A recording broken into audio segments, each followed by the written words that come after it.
Howdy folks, I'm Mark, and thanks for joining me for this short talk about video games. And you are listening to Quick Play, so let's get into it. So if you've been around, you may be aware of Metacritic Golf, which is a little game that we play where you all guess the ultimate Metacritic scores of a handful of major releases that are coming out this year. This year we're taking it in quarters. So we have just done quarter 2, which is April, May, and June. And participants gave their guesses of 12 pre-selected games coming out in those months, but only their best 9 scores are counted. So that's to add a buffer in case any games get delayed, which one did this time. World of Goo 2 got delayed into August, but everyone still had their 2 worst scores dropped. But aside from this being just a fun little game, and we'll get to the winners, it turns out this is pretty good content to look back at the games that came out in these past few months. We'll think about how we perceive them versus how we receive them. And as we go along, I'll also shout out the closest guesses for each game. If you'd like to follow along with a visual aid, there's a link to some Google Slides in the description. But for now, we will work through the 11 games chronologically, plus a few tangents along the way. Overall, we had 13 participants this quarter. Our collective average guess came out to 83.5. The average Metacritic score of all 11 games was 82.6, so we are just within 1 point as a collective group of 13 people. So good job, everyone. Our first game that came out in quarter 2, we selected here April 23rd. We had Eiyuden Chronicle 100 Heroes, came out to a 78 on Metacritic. Our average guess was an 80. So I know very little about this, but from what I've heard, this franchise is like a spiritual successor to Suikoden, which I also know very little of, and I've heard mixed things on this game from fans of Suikoden, particularly Jason Schreier on Triple Click just didn't like this one, and he's a huge Suikoden fan. But we all thought in that kind of low 80s, high 70s range, and but we had 3 people nail it exactly right, which were Landry Smith, Justin Bergen, and Anane McKeever. We're all exact. Next down the list was on the same day released Tales of Kenzera Zhao, released to a 76. We guessed an 81 on this one. We had I think the strong performance of Prince of Persia may have given us a little more confidence of these Metroidvanias. I have heard great things about this story, and it's a promising start to a franchise. I do want to check this one out eventually, though it scored a little lower than maybe we hoped. But the closest here was Isaac, the Sojourner himself. He nailed it exactly right with 76, and that everyone else guessed a little bit higher. Next up was Another Crab's Treasure, which came out April 25th to a 78 Metacritic score. This really marketed itself as an approachable or even family-friendly Souls-like. I was intrigued by it, but I haven't checked it out yet. Our average guess was an 80. It's obviously not living up to the heights of FromSoft games, but it's a respectable showing from a small team. Most of us guessed a little higher, but Billy Cox was exactly right with 78. Next up, down the line, April 26th. All of these were just, what a week, yeah. Was Stellar Blade. Came out to an 81. We guessed an 82, so we were just about right on this one. This one had some discourse around it for a while, but apparently it's a solid game. Did about what we thought it would do. I don't think there's any need to talk more about this game, but the closest people were Jake Martin and Justin Bergen, were each one away, both guessing 82. Next up, also that same day, was Sandland on April 26th, came out to a 71. We had higher hopes for this, guessing a 78 as a collective. Everyone guessed higher than 71. I think we'd hoped better, particularly given its proximity to Akira Toriyama's passing. It didn't fall flat, but it maybe arrived a little bit deflated. But I've heard it's like up some people's alley. I think some people do like this. The closest people were a whole bunch of us who were 2 away. Alex Castellanos, Billy Cox, Dalton Fuller, Parker Deal, and myself. All of us guessed 73 for this game. Quick tangent. Now that we've wrapped up April, there's a few other games that got talked about over the month. Minishoot Adventures came out on the 2nd to an 87. That's a apparently shoot 'em up and Zelda mashed together. Botany Manor, I think, got talked about a good bit on April 9th. Came out to an 82. Halibut, I just keep seeing this game pop up. It came out to us on April 16th to a 69, which feels low for how much it gets talked about, and who knows. Moving on into May, our first game is Animal Well, which came out May 9th to a 91 Metacritic. This one felt like it kind of came out of nowhere. Like we knew it was coming, but we didn't know it would be that good. Our average guess was 81, and everyone guessed below 91. Turns out the well runs deep, and I actually bought it myself, going off of the reviews. This is the one game here I've actually played. I think I might have hyped myself up a little too much on it, and it wasn't as mind-blowing as I thought it would be, or I underestimated the amount of work that would be required to get to the mind-blowing stuff. But still, it's an incredibly clever and unique puzzly Metroidvania. It's worth checking out. It's really cool. It's also notably here, this is the first game published by content creator Video Game Donkey. When he announced his publishing company, I think a lot of people scoffed, thinking it's not that easy. But this was a good sign that he knows what he's doing, maybe, and knows how to pick them well. The closest here was Landry Smith, was one away. He guessed a 90. Next up was Homeworld 3, which came out May 13th to a 76. I thought I'd be good to get some PC and strategy representation here. I don't really have much else to say about it, but seems like it didn't quite live up to the hype. We all guessed an average of 85. Most of us guessed higher than that 76. One person guessed a 70. This is the lowest scoring entry in the series, and most of us thought it'd likely keep or improve with the similar scores of the past games, but who knows. The closest here was a newcomer to quarter two, Fish, was 2 away at 78. Moving on down, we have Senua Saga Hellblade 2, came out May 21st to an 80 Metacritic score, and just a weirdly subdued marketing push. I think more people are talking about the lack of marketing versus what I actually saw the game myself.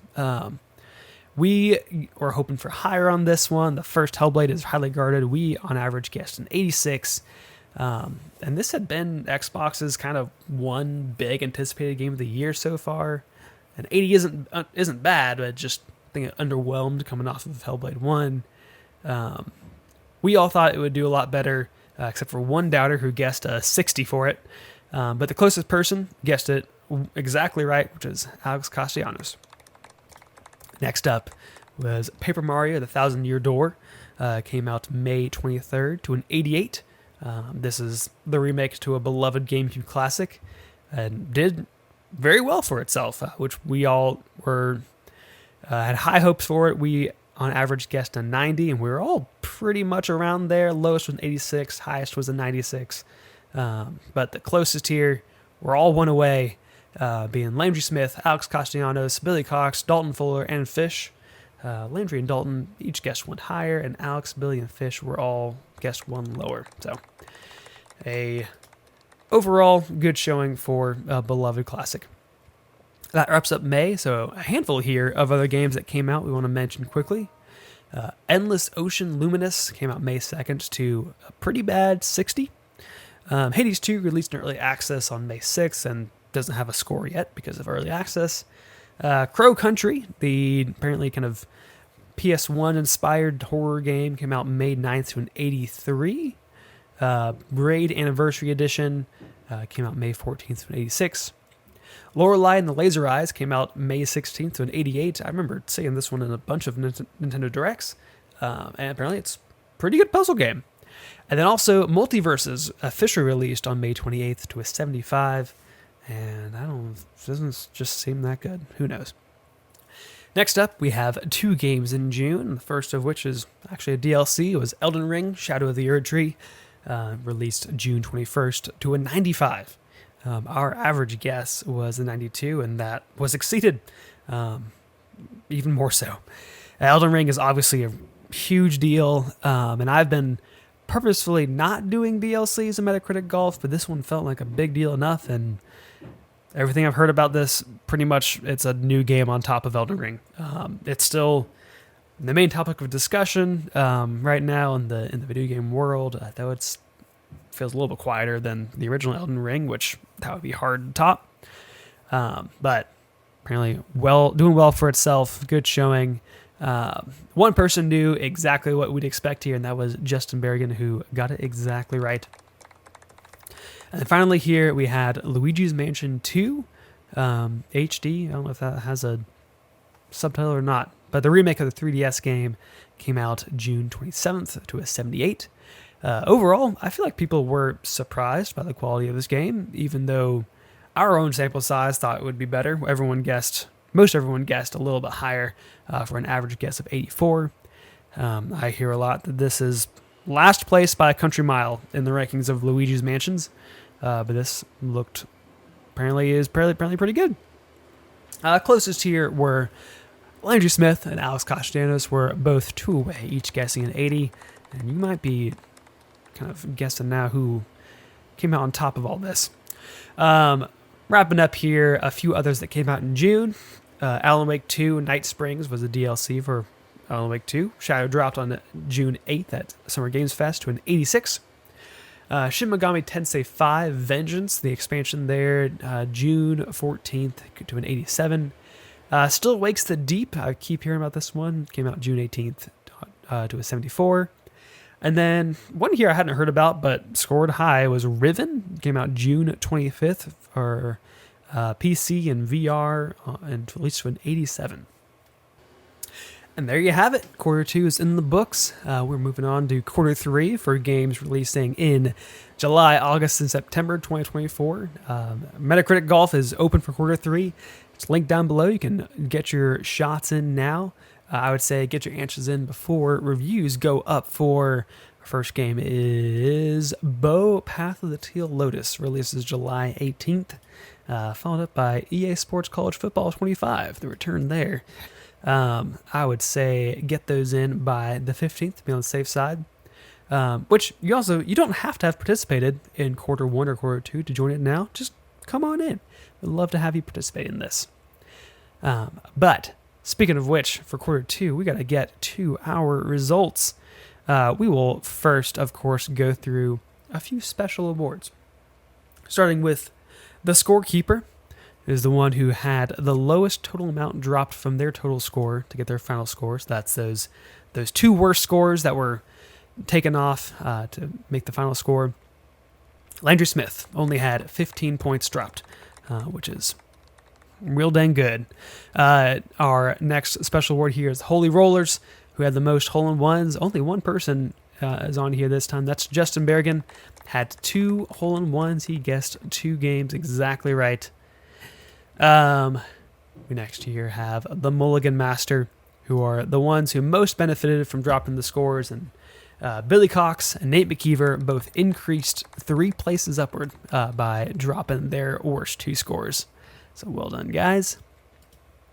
The Average Joe is the closest to our collective average guesses, and that is Fish. Both our collective average and Fish scored 34. Well done, guys. And then finally, the Consistency King.